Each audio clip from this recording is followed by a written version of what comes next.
Hi, I'm Dr. Joe Nemeth. I am a periodontist in Southfield, Michigan, and I thought I would talk about 3 reasons for possible gum pain or inflammation.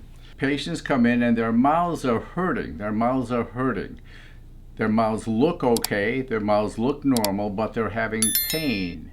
And I suggest they stop using toothpaste, stop using mouthwash. They come back 10 days later and their mouths are feeling fine because there are ingredients in toothpaste, and these are frequently changing ingredients in mouthwash. These chemicals can cause irritation, sometimes inflammation, pain, and when you stop using those and just brush with water and rinse with perhaps warm salt water or bicarbonate of soda, those symptoms disappear. Another reason is chronic irritation around fillings. Well, fillings can be pushed too far under the gum. And if those fillings are pushed or those crowns are too far under the gum, they're going to impinge on the bone and cause a chronic irritation or a chronic inflammation.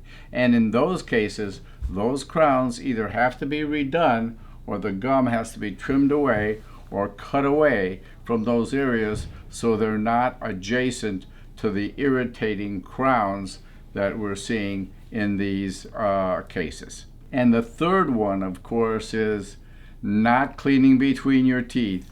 When particles get caught between your teeth, it causes chronic irritation of the tissue between your teeth.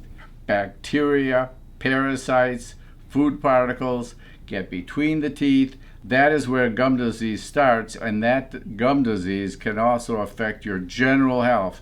So not cleaning between the teeth is a huge, major, and probably the most important factor in inflamed, irritated, and or bleeding gums. Subscribe to our YouTube channel. Comments are great.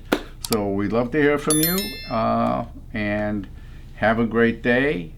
Take care. Restore your smile and your health. Visit drnemeth.com to schedule your appointment today.